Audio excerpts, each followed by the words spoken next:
Hello students, कैसे हो आप सभी। आज मैं आपके यूट्यूब चैनल इजी बायोटीच पर लेके आई हूँ एएसआरबी नेट एग्रीकल्चर माइक्रोबायोलॉजी के लिए जो हम एमसीक्यू क्वेश्चंस कर रहे हैं। तो आज के वीडियो के अंदर हम कवर करेंगे यूनिट सेकंड के क्वेश्चंस। तो यहाँ पे जो यूनिट सेकंड है उसका आज हम पार्ट सेकंड डिस्कस करेंगे। पार्ट वन में पहले की वीडियो में करा चुकी हूँ जिसके अंदर हमने 50 क्वेश्चंस को डिस्कस किया था। आज की वीडियो के अंदर हम कितने क्वेश्चंस को डिस्कस करेंगे, 50 क्वेश्चंस को डिस्कस करेंगे। तो सबसे पहले हम शुरू करते हैं हमारे फर्स्ट क्वेश्चन से। Which of the following genes is commonly used as a molecular marker in microbial ecology studies, यानी कि इनमें से कौन सा जीन है जिसको हम कॉमनली यूज करते हैं as a molecular marker in the microbial ecology studies. यहाँ पे ऑप्शन दिए गए हैं ATPS gene, 16S rRNA gene, lactase gene या फिर आरएनए पॉलीमरेज सेकेंड जीन। तो यहाँ पे वो कौन सा जीन है जिसको हम कॉमनली यूज़ करते हैं as a molecular marker in microbial ecology studies, तो वो है 16S आरआरएनए जीन। तो यहाँ पे जो ऑप्शन नंबर बी है वो हमारे यहाँ पे क्या है, राइट आंसर है। ये जो 16S आरआरएनए जीन है इसको हम क्या करते हैं, वाइडली यूज़ करते हैं। ठीक है, तो यहाँ पे ये क्या करता है, इसको हम पर्टिकुलरली किसके लिए यूज़ करते हैं, for bacterial and archaeal diversity and phylogenetic analysis के लिए। यानी कि इसके थ्रू हम क्या करते हैं, जो बैक्टीरियल और आर्कियल डाइवर्सिटी है और जो फाइलोजेनेटिक एनालिसिस है उनको हम क्या करते हैं, इसके थ्रू हम करते हैं। तो यहाँ पे हम किसको यूज़ करते हैं, हम यूज़ करते हैं 16S आरआरएनए जीन को। तो यहाँ पे जो ऑप्शन नंबर बी है वो हमारे यहाँ पे राइट आंसर है। उसके बाद है what is the primary purpose of using PCR in microbial ecology, यानी कि प्राइमरी पर्पज़ क्या था पीसीआर को यूज़ करने का माइक्रोबियल इकोलॉजी के अंदर। ऑप्शंस दिए गए हैं, ये ब्रेक डाउन करेगा माइक्रोबियल डीएनए का, या फिर ये विजुअलाइज करेगा माइक्रोबियल कम्युनिटीज़ का, या फिर ये एम्पलीफाई करेगा स्पेसिफिक डीएनए सीक्वेंसेस को, या फिर ये सीक्वेंस करेगा एंटायर जीनोम को। तो यहाँ पे जो पीसीआर है पॉलीमरेज चेन रिएक्शन, उसको किसने इंट्रोड्यूस्ड किया था, कैरी मुलिस नाम के साइंटिस्ट ने इसको इंट्रोड्यूस्ड किया था। एंड जो पीसीआर है उसके अंदर हम क्या करते हैं, 3 स्टेप्स को परफॉर्म करते हैं। First one is denaturation, second one is annealing and the third one is extension. ठीक है, तो यहाँ पे डीनेचुरेशन के अंदर क्या होता है, जो डबल स्टैंडर्ड डीएनए है वो कन्वर्ट हो जाता है सिंगल स्टैंडर्ड डीएनए के अंदर, और इसके अंदर जो हाइड्रोजन बॉन्ड्स हैं उनकी क्या हो जाती है, ब्रेक डाउन हो जाती है। यानी कि जब double standard DNA single standard के अंदर कन्वर्ट होगा तो जो हाइड्रोजन बॉन्ड है उसकी क्या हो जाएगी, ब्रेक डाउन हो जाएगी। उसके बाद एनेलिंग के अंदर क्या होता है, एनेलिंग के अंदर 3 प्राइम पे आके क्या हो जाता है, प्राइमर ऐड हो जाता है, और वो क्या करता है, जो प्रोसेस है उसको आगे एम्पलीफाई करने में हेल्प करता है। उसके बाद एक्सटेंशन में क्या होता है, एक्सटेंशन के स्टेप में जो प्रोसेस है वो क्या हो जाती है, रुक जाती है, और जो नया स्टैंड हमें चाहिए वो हमारे पास बनकर आ जाता है। तो यहाँ पे 3 स्टेप होते हैं पॉलीमरेज चेन रिएक्शन के अंदर। टेम्परेचर हम कितना कितना यूज़ करते हैं, जैसे कि जो डीनेचुरेशन है उसके अंदर हम कितना टेम्परेचर यहाँ पे मान के चलेंगे, 95 से 96, मतलब हाई जो टेम्परेचर है वो हम क्या करते हैं, यूज़ करते हैं। उसके बाद जैसे जैसे स्टेप बढ़ेंगे, जैसे कि यहाँ पे एनेलिंग हो गया, एक्सटेंशन हो गया, उनमें क्या होगा, जो टेम्परेचर है वो क्या हो जाएगा, बिल्कुल कम हो जाएगा। एक्सटेंशन के टाइम पे वो जो टेम्परेचर है 72 डिग्री सेल्सियस तक होता है। तो यहाँ पे ये क्या है, हमारा पीसीआर का यहाँ पे बेसिक है।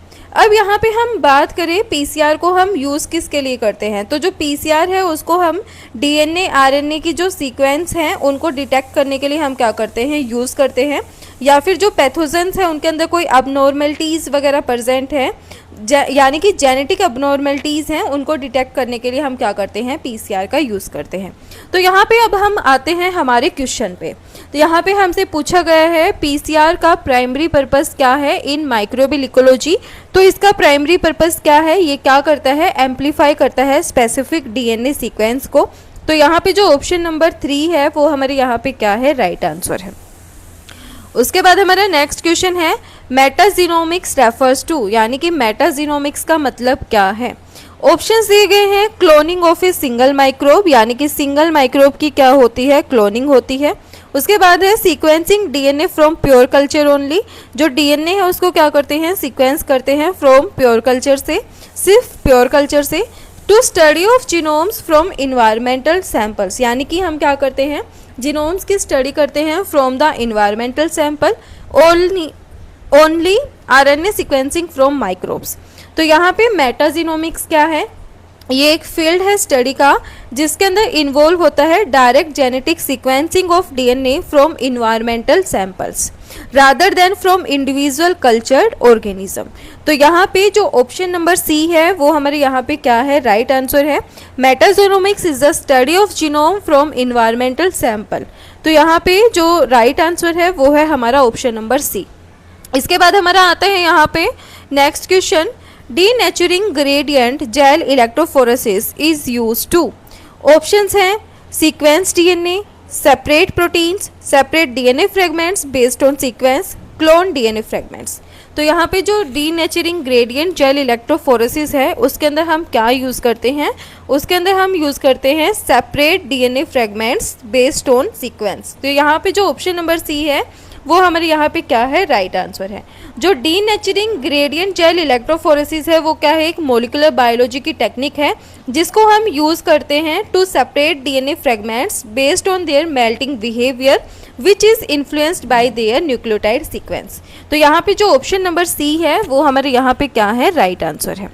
उसके बाद हमारे यहाँ पे आता है which of the following is not A next generation sequencing platform, यानी कि इनमें से कौन सा नेक्स्ट जनरेशन सीक्वेंसिंग का प्लेटफॉर्म नहीं है। ऑप्शंस हैं Illumina method, pack bio method, Oxford Nanopore, उसके बाद है यहाँ पे सेंगर सीक्वेंसिंग। तो यहाँ पे जो इल्यूमिना है, पैक बायो है और जो ऑक्सफोर्ड नैनोपोर है ये क्या है, प्रोमिनेंट एग्जाम्पल्स हैं नेक्स्ट जनरेशन सीक्वेंसिंग प्लेटफॉर्म के, जो कि एम्प्लॉय करते हैं different technologies to achieve high throughput sequencing, यानी कि हाई थ्रोपुट सीक्वेंसिंग को अचीव करने के लिए क्या करते हैं, डिफरेंट टेक्नोलॉजीज को इंट्रोड्यूस करते हैं। तो यहाँ पे जो सेंगर्स मेथड है ये क्या है, इसको कंसिडर किया गया है a first generation sequencing method predating the advancement of next generation sequencing. तो यहाँ पे जो ऑप्शन नंबर डी है वो हमारे यहाँ पे क्या है, राइट आंसर है। उसके बाद हमारे यहाँ पे आता है what does the acronym OTU stands for in microbial ecology, यानी कि जो एक्रोनिम है OTU इसका माइक्रोबियल इकोलॉजी के अंदर क्या मतलब है। ऑप्शंस हैं operational taxonomic unit, operational tertiary unit, optimal technical unit या फिर ऑर्गेनिक टैक्सोनोमिक यूटिलिटी। तो यहाँ पे OTU का क्या मतलब है, इसका मतलब है ऑपरेशनल टैक्सोनोमिक यूनिट। ये जो टर्म है ये क्या करती है, क्लासिफाई करती है ग्रुप्स ऑफ ऑर्गेनिज्म को based on their DNA sequence similarity, particular in studies of microbial communities where traditional taxonomic classification can be challenging. तो यहाँ पे OTU का मतलब क्या है, OTU का मतलब है ऑपरेशनल टैक्सोनोमिक यूनिट। तो यहाँ पे जो ऑप्शन नंबर ए है वो हमारे यहाँ पे राइट आंसर है। उसके बाद आता है फिश, यानी कि fluorescence in situ hybridization is use to. तो जो फ्लोरोसेंस इन सीटू हाइब्रिडाइजेशन है उसको हम किसके लिए यूज़ करते हैं, कल्चर माइक्रोब्स के लिए करते हैं या फिर स्टेन सेल मेम्ब्रेन्स के लिए करते हैं। इसके थ्रू हम विजुअलाइज और आइडेंटिफाई करते हैं माइक्रोब्स को इन सीटू या फिर एम्पलीफाई करते हैं माइक्रोबियल DNA को। तो यहाँ पे जो फिश है फ्लोरोसेंस इन सीटू हाइब्रिडाइजेशन ये क्या है, एक साइटोजेनिक टेक्निक है जिसके अंदर हम किसको यूज़ करते हैं, फ्लोरोसेंट प्रोब को यूज़ करते हैं। ये क्या करता है, बाइंड करता है specific part of a nucleic acid sequence with a high degree of complementary. ये क्या करता है, अलो करता है for the visualization and identification of specific DNA और RNA sequence within cell और tissue including microbes directly in their native location.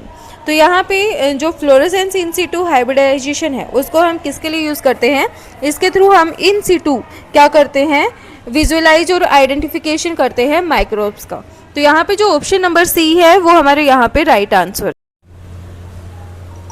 उसके बाद नेक्स्ट जो हमारा क्वेश्चन है वो है which molecule is targeted by fluorescent in situ hybridization probe in most microbial ecology studies, यानी कि कौन सा मॉलिक्यूल है जो कि टारगेट किया जाता है by fluorescent in situ hybridization probe in most microbial ecology studies.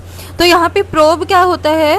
Probe एक स्मॉल मॉलिक्यूल्स होते हैं, स्मॉल सीक्वेंस होती है जो कि क्या करता है, स्कैनिंग या फिर विजुअलाइजेशन के अंदर हेल्प करता है।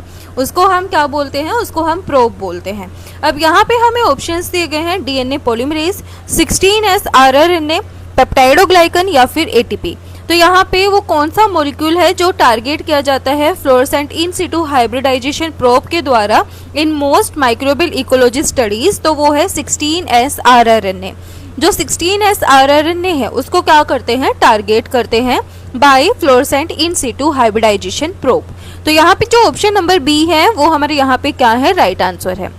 फ्लोरेसेंट इन सिटू हाइब्रिडाइजेशन क्या है? एक वाइडली यूज टेक्निक है माइक्रोबियल इकोलॉजी के अंदर, जिसके थ्रू हम क्या करते हैं? आइडेंटिफाई और क्वांटिफाई करते हैं माइक्रो ऑर्गेनिजम्स को।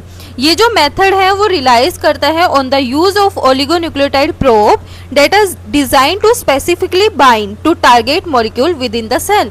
यानी कि मैंने अभी बताया आपको, ये क्या है? एक सीक्वेंस है जैसे, इसके अंदर हम क्या करेंगे? इस प्रोब को डाल देंगे, ठीक है। तो ये क्या करेगा? यहाँ पे बाइंड करेगा, उसके बाद हमें वो जो टारगेट मॉलिक्यूल है उसके साथ वो क्या कर जाएगा? बाइंड कर जाएगा, ठीक है, विद इन द सेल।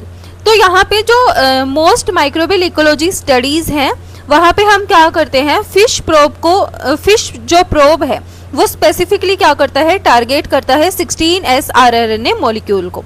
तो यहाँ पे जो ऑप्शन नंबर बी है वो हमारे यहाँ पे राइट आंसर है। उसके बाद है Which of the following is not a common application of a molecular microbial ecology? यानी कि इनमें से कौन सी जो एप्लीकेशन है वो कॉमन नहीं है इन मोलिकुलर माइक्रोबियल इकोलॉजी के अंदर। ऑप्शंस दिए गए हैं identification of unculturable microbes, soil fertility assessment, real time crop yield production या फिर माइक्रोबियल कम्युनिटी डायनेमिक्स। तो यहाँ पे अगर हम बात करें, हमसे क्या पूछा गया है? यहाँ पे हमसे पूछा गया है कि इनमें से कौन सी कॉमन एप्लीकेशन नहीं है मोलिकुलर माइक्रोबियल इकोलॉजी के अंदर। तो यहाँ पे जो real time crop yield production है वो यहाँ पे क्या नहीं है? इसकी कॉमन एप्लीकेशन नहीं है मोलिकुलर माइक्रोबियल इकोलॉजी के अंदर। तो यहाँ पे जो ऑप्शन नंबर सी है वो हमारे यहाँ पे क्या है? राइट आंसर है। उसके बाद हम यहाँ पे बात करें हमारे नेक्स्ट क्वेश्चन की, what is the key advantage of meta transcriptomics over meta genomics? यानी कि इसकी की एडवांटेज क्या है मेटा ट्रांसक्रिप्टोमिक्स की ओवर मेटा जीनोमिक्स? यहाँ पे ऑप्शंस दिए गए हैं, इट स्टडीज प्रोटीन्स, यानी कि यहाँ पे हम क्या करते हैं? प्रोटीन्स की स्टडी करते हैं। उसके बाद हमें यहाँ पे बोला गया है it gives information on active genes, ये क्या देता है? इंफॉर्मेशन देता है एक्टिव जीन्स की। उसके बाद ये क्या है? चीप होता है या फिर ये टारगेट करता है सिर्फ फंजाई को। तो यहाँ पे ये क्या है? ये हमें इंफॉर्मेशन देता है ऑन एक्टिव जीन्स की। तो यहाँ पे जो ऑप्शन नंबर बी है वो हमारे यहाँ पे क्या है? राइट आंसर है। उसके बाद हमसे यहाँ पे नेक्स्ट क्वेश्चन पूछा गया है, this Shannon's index is use to measure, यानी कि जो सेनोक्स इंडेक्स है उसको हम किसको मेजर करने के लिए यूज करते हैं? ऑप्शंस दिए गए हैं हमें यहाँ पे, डीएनए की प्योरिटी को हम इसके थ्रू क्या करते हैं? मेजर करते हैं। उसके बाद हमसे यहाँ पे बोला गया है प्रोटीन के एक्सप्रेशन को हम यहाँ पे क्या करते हैं? मेजर करते हैं। फिर हमसे यहाँ पे बोला गया है माइक्रोबियल डाइवर्सिटी को करते हैं, फिर है आरएनए स्टेबिलिटी को। तो यहाँ पे सेनोक्स इंडेक्स के बारे में हमसे पूछा गया है। तो जो सेनोक्स इंडेक्स है उसके अंदर हम क्या करते हैं? उसके अंदर हम जो माइक्रोबियल डाइवर्सिटी है उसको हम क्या करते हैं? मेजर करते हैं। तो यहाँ पे जो ऑप्शन नंबर सी है वो हमारे यहाँ पे क्या है? राइट आंसर है। उसके बाद हम यहाँ पे बात करें हमारे नेक्स्ट क्वेश्चन की, which step is essential in a DNA based microbial community analysis? यानी कि कौन सा स्टेप है जो कि असेंशियल होता है in DNA based microbial community analysis? Option है gram staining, DNA extraction, protein quantification या फिर कार्बन डेटिंग। तो यहाँ पे कौन सा जो स्टेप है वो असेंशियल होता है in a DNA based microbial community analysis? तो वो है डीएनए एक्सट्रैक्शन। यहाँ से हम क्या करते हैं? डीएनए को एक्सट्रैक्ट करते हैं। तो यहाँ पे जो ऑप्शन नंबर बी है वो हमारे यहाँ पे क्या है? राइट आंसर है। उसके बाद हम यहाँ पे बात करें व्हाट इज ए की challenge in molecular microbial ecology, यानी कि मॉलिक्यूलर माइक्रोबियल इकोलॉजी के अंदर की चैलेंज क्या है। ऑप्शंस दिए गए हैं हमें यहाँ पे कल्चरिंग ऑल माइक्रोब्स, उसके बाद है लिमिटेड डीएनए इन माइक्रोब्स, फिर है बायस इंट्रोड्यूस ड्यूरिंग पीसीआर, या फिर लैक ऑफ फ्लोरोसेंट डाई। तो यहाँ पे की चैलेंज क्या है मॉलिक्यूलर माइक्रोबियल इकोलॉजी के अंदर, जो बायस हैं उनको इंट्रोड्यूस करना by during the polymerase chain reaction. जो पीसीआर है उसको हम क्या करते हैं, इंट्रोड्यूस करते हैं एम्प्लीफिकेशन बायस, जो कि अफेक्ट करता है representation of different taxa in the final data sheet. तो यहाँ पे जो ऑप्शन नंबर सी है वो हमारे यहाँ पे क्या है, राइट आंसर है। उसके बाद है the concept of microbiome refers to, यानी कि जो माइक्रोबायोम का कॉन्सेप्ट है उसका मतलब क्या है। ये only harmful microbes in human skin, all microbe and their genes in a specific environment, soil fungi only. तो यहाँ पे कॉन्सेप्ट पूछा गया है हमसे माइक्रोबायोम का। तो यहाँ पे माइक्रोबायोम का क्या मतलब है, जो माइक्रोब्स हैं और उनके जीन्स हैं इन ए स्पेसिफिक इन्वायरमेंट। तो यहाँ पे जो ऑप्शन नंबर सी है वो हमारे यहाँ पे क्या है, राइट आंसर है। उसके बाद हमसे यहाँ पे नेक्स्ट क्वेश्चन पूछा गया है what does e DNA refers to in environmental microbiology, यानी कि ई डीएनए का क्या मतलब है इन्वायरमेंटल माइक्रोबायोलॉजी के अंदर। ऑप्शंस दिए गए हैं हमें यहाँ पे एंजाइम डीएनए, उसके बाद है यहाँ पे इंजीनियर डीएनए, उसके बाद है इन्वायरमेंटल डीएनए, फिर है एनरिच डीएनए। तो ई डीएनए का क्या मतलब है इन्वायरमेंटल माइक्रोबायोलॉजी के अंदर इन्वायरमेंटल डीएनए। तो यहाँ पे जो ऑप्शन नंबर सी है वो हमारे यहाँ पे क्या है, राइट आंसर है। उसके बाद हम यहाँ पे बात करें हमारे नेक्स्ट क्वेश्चन की, which marker is commonly used for fungal diversity analysis. वो कौन सा मार्कर है जिसको हम कॉमनली यूज़ करते हैं फॉर फंगल डाइवर्सिटी एनालिसिस के लिए। ऑप्शंस है 16S RRNA, उसके बाद हमसे यहाँ पे दिया गया है ITS रीजन, फिर हमसे यहाँ पे दिया गया है 18S RRNA, उसके बाद हमें यहाँ पे दिया गया है साइटोक्रोम B जीन। तो यहाँ पे जो इंटरनल ट्रांसक्राइब्ड स्पेशल रीजन है वो क्या एक हाईली वेरिएबल है and is a standard marker for fungal identification. तो यहाँ पे जो ऑप्शन नंबर बी है वो हमारे यहाँ पे राइट आंसर है। उसके बाद है high throughput sequencing technology allows. तो जो हाई थ्रोपुट सीक्वेंसिंग टेक्नोलॉजी है वो किसको अलो करती है। ऑप्शन है सिंगल जीन की स्टडी को, studying one sample at A time, massive parallel sequencing of multiple DNA fragments, या फिर कल्चरिंग प्रीवियसली अनकल्चरेबल माइक्रोब्स। तो यहाँ पे जो हाई थ्रोपुट सीक्वेंसिंग टेक्नोलॉजी है वो क्या करती है, वो यहाँ पे अलो करती है massive parallel sequencing of multiple DNA fragments को। तो यहाँ पे जो ऑप्शन नंबर सी है वो हमारे यहाँ पे राइट आंसर है। उसके बाद है which of the following technique help in studying functional genes in microbial ecology. वो कौन सी टेक्निक्स हैं जो कि हेल्प करती हैं फंक्शनल जीन्स की स्टडी करने के लिए माइक्रोबियल इकोलॉजी के अंदर। ऑप्शंस हैं fluorescence in situ hybridization, metagenomics, DGGE, या फिर ग्राम स्टेनिंग। तो यहाँ पे वो कौन सी टेक्निक है, वो है मेटाजीनोमिक्स। तो यहाँ पे जो ऑप्शन नंबर बी है वो हमारे यहाँ पे राइट आंसर है। जो मेटाजीनोमिक्स है वो अलो करती है identification of both taxonomic and functional genes का। तो यहाँ पे जो ऑप्शन नंबर बी है वो हमारा राइट आंसर है। उसके बाद है bio informatics in microbial ecology is mainly used for, यानी कि जो बायो इन्फॉर्मेटिक्स है उसको हम माइक्रोबियल इकोलॉजी के अंदर मेनली किसके लिए यूज करते हैं। ऑप्शन है कल्चर बेस्ड आइडेंटिफिकेशन के लिए करते हैं, माइक्रोस्कोपिक इमेजेस को एनालाइज करने के लिए करते हैं, या फिर processing and interpreting sequence data के लिए करते हैं, या फिर डीएनए एक्सट्रैक्शन के लिए करते हैं। तो यहाँ पे जो बायो इन्फॉर्मेटिक्स है उसका हम माइक्रोबियल इकोलॉजी के अंदर मेनली यूज करते हैं for the processing and interpreting sequencing data के लिए। यहाँ पे जो ऑप्शन नंबर सी है वो हमारे यहाँ पे राइट आंसर है। उसके बाद है which of the following method is best for quantifying specific microbial population in a sample, यानी कि कौन सा मेथड है जो कि बेस्ट है for the quantification of specific microbial population in a sample. Options है शॉर्टगन मेटाजीनोमिक्स, DGGE, qPCR, या फिर फिश ओनली। तो यहाँ पे वो कौन सा मेथड है, वो है qPCR, यानी कि क्वांटिटेटिव PCR। उसके बाद है हमारे यहाँ पे next question, in oxygenic photosynthesis the primary electron donor is, यानी कि ऑक्सीजेनिक फोटोसिंथेसिस के अंदर प्राइमरी इलेक्ट्रॉन डोनर कौन होता है? ऑप्शन है हाइड्रोजन सल्फाइड, वाटर, NADPH या फिर कार्बन डाइऑक्साइड। तो यहाँ पे प्राइमरी इलेक्ट्रॉन डोनर कौन होता है? वो होता है वाटर।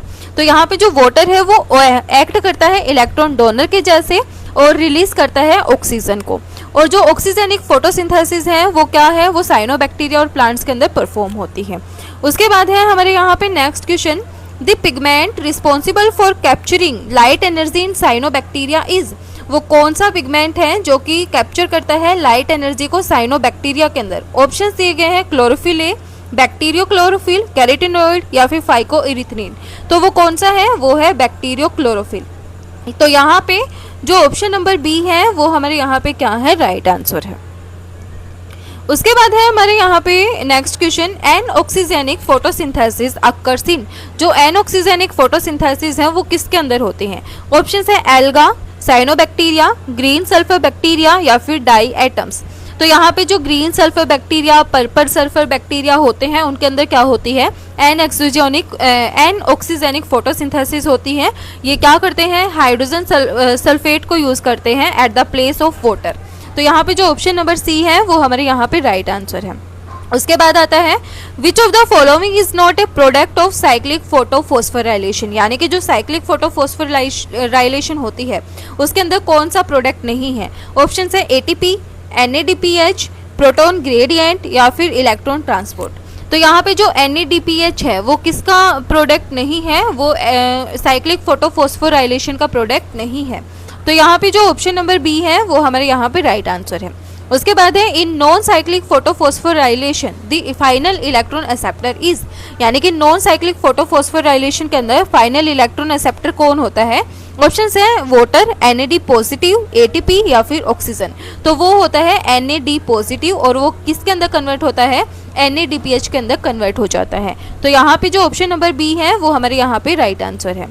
उसके बाद है next question, bacterio chlorophyll observe light in which region. यानी कि जो बैक्टीरियो क्लोरोफिल है वो कौन सी लाइट को ऑब्जर्व करता है? यानी कि ऑब्जर्व करता है लाइट को कौन सी रीजन के अंदर? ऑप्शंस हैं UV, ब्लू ग्रीन, इंफ्रारेड या फिर गामा।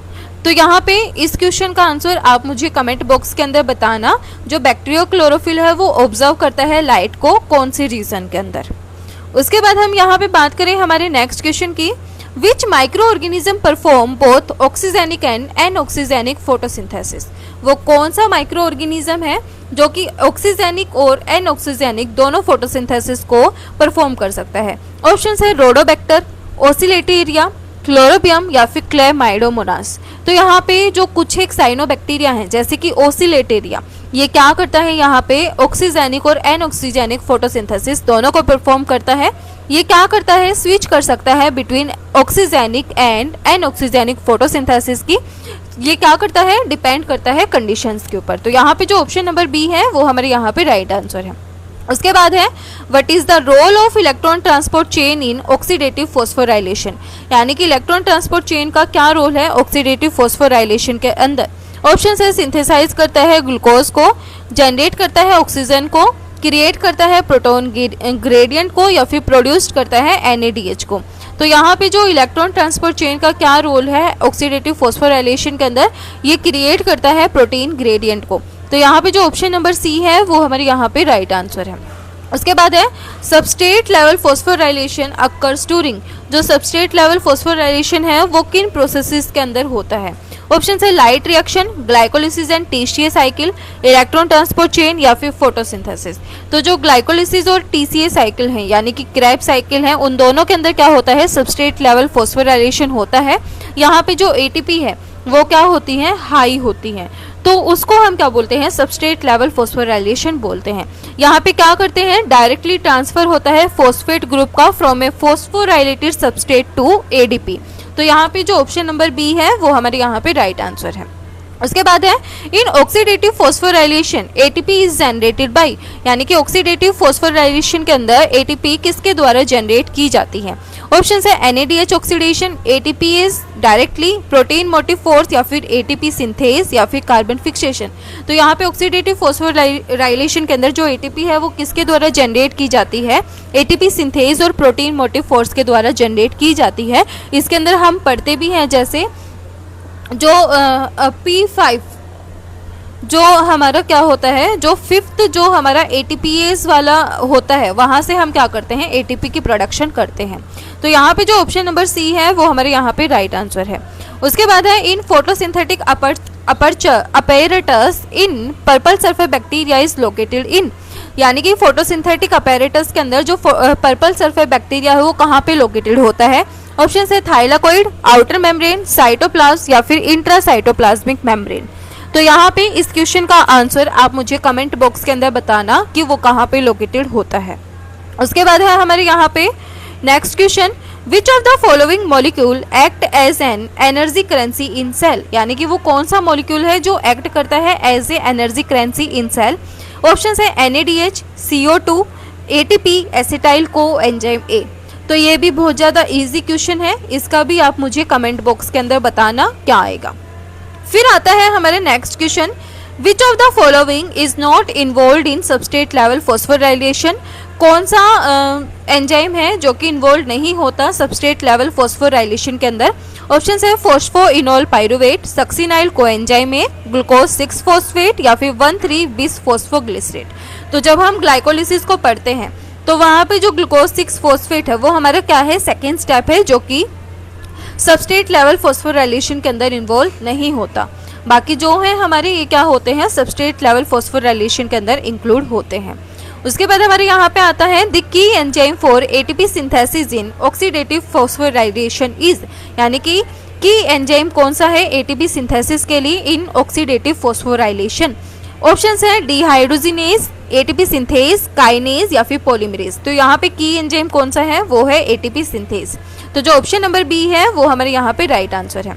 उसके बाद है which of the following is required for oxidative phosphorylation but not for substrate level phosphorylation, इनमें से कौन सा है जो कि रिक्वायर्ड होता है ऑक्सीडेटिव फॉस्फोराइलेशन के लिए लेकिन वो सबस्ट्रेट लेवल फॉस्फोराइलेशन के लिए रिक्वायर्ड नहीं है। ऑप्शन है सबस्ट्रेट, ADP, प्रोटॉन ग्रेडियंट या फिर एंजाइम। तो यहाँ पे जो ऑप्शन नंबर सी है प्रोटीन ग्रेडियंट, वो क्या होता है, यहाँ पे इन्वॉल्व नहीं होता है। उसके बाद है in phototropic bacteria light energy is primarily use to, यानी कि फोटोट्रोपिक बैक्टीरिया के अंदर हम लाइट एनर्जी को प्राइमरली किसके लिए यूज करते हैं। ये टॉक्सिन्स को ब्रेक डाउन करता है, पावर फ्लैजिला जनरेट करता है, रिड्यूसिंग पावर एंड ATP को ऑब्जर्व करता है, न्यूट्रिएंट्स को। तो यहाँ पे ये क्या करता है, रिड्यूसिंग पावर एंड ATP को जनरेट करता है।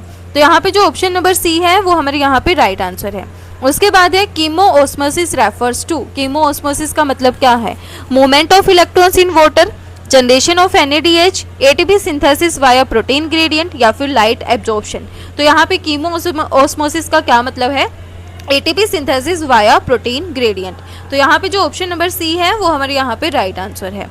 उसके बाद है यहाँ पे विच of the following best define photophosphorylation, यानी कि इनमें से कौन सा ऑप्शन है जो कि बेस्ट डिफाइन करता है फोटोफॉस्फोराइलेशन को। ऑप्शंस है light induced oxidation of glucose, conversion of light energy into NADPH, use of light to phosphorylate ADP into ATP, DNA replication in light. तो यहाँ पे फोटोफॉस्फोराइलेशन का मतलब क्या होता है, यहाँ पे हम क्या करते हैं, लाइट को यूज करते हैं to phosphorylate ADP into ATP। तो यहाँ पे जो ऑप्शन नंबर सी है वो हमारे यहाँ पे राइट आंसर है। उसके बाद है NADH is produce during which of the following process, यानी कि NADH कौन सी प्रोसेस के द्वारा यहाँ पे प्रोड्यूस्ड होता है। ऑप्शन है cyclic photophosphorylation, light reaction of photosynthesis, glycolysis and TCA cycle या फिर कैल्विन साइकिल।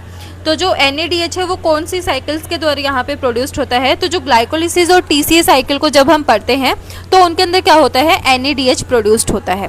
फिर हमारे यहाँ पे नेक्स्ट क्वेश्चन है what is the energy yield per glucose molecule from aerobic respiration in prokaryotes. तो यहाँ पे जो ATP की यील्ड है per glucose molecule from aerobic respiration in prokaryotes, तो यहाँ पे हमसे पूछा गया है कि कितनी होती है। ऑप्शन है 18, 24, 38 या फिर 50। तो वो कितनी है, वो है 38। अगर हम यहाँ पे NaDH को 2.5 लेके चलते हैं तो आती है 36, और अगर हम NaDH को 3 लेके चलते हैं तो आती है 38। तो यहाँ पे जो ऑप्शन नंबर सी है वो हमारे यहाँ पे राइट आंसर है। उसके बाद ये जो नेक्स्ट हमारी जो क्वेश्चंस है वो है मेटाबॉलिज्म ऑफ C1 कंपाउंड से। तो यहाँ पे जो हमारा फर्स्ट क्वेश्चन है वो है C1 compound are defined as compounds containing, यानी कि C1 कंपाउंड्स को हम कैसे डिफाइन करते हैं, यानी कि उनके पास क्या प्रेजेंट होता है। ऑप्शन है 1 कार्बन एटम, 1 कार्बोक्सिल ग्रुप, उसके बाद है यहाँ पे 1 मिथाइल ग्रुप, फिर यहाँ पे हमसे बोला गया है 2 कार्बन एटम्स। तो यहाँ पे क्या प्रेजेंट होता है, यहाँ पे प्रेजेंट होता है 1 कार्बन एटम। तो जो C1 कंपाउंड्स है उनके पास क्या है, 1 कार्बन एटम प्रेजेंट होता है। तो यहाँ पे जो ऑप्शन नंबर ए है वो हमारे यहाँ पे राइट आंसर है। अब जो 1 कार्बन प्रेजेंट होता है वो किस किस के पास होता है, वो होता है जैसे कि हमारा मीथेन हो गया, मिथेनॉल हो गया, कार्बन डाइऑक्साइड हो गया, तो इनके पास क्या होता है, 1 कार्बन यहाँ पे प्रेजेंट होता है। तो यहाँ पे जो ऑप्शन नंबर ए है वो हमारे यहाँ पे क्या है, राइट आंसर है। इसके मैं यहाँ पे आपको जो एग्जाम्पल है वो बता देती हूँ। Methane, methanol, formaldehyde, carbon monoxide और कार्बन डाइऑक्साइड, इनके पास क्या होता है, सिर्फ 1 कार्बन एटम प्रेजेंट होता है। उसके बाद है which group of micro organism can utilize methane as their sole carbon source and energy source, यानी कि कौन सा माइक्रो ऑर्गेनिज्म है जो कि यूटिलाइज करता है मीथेन को as their sole carbon and energy source.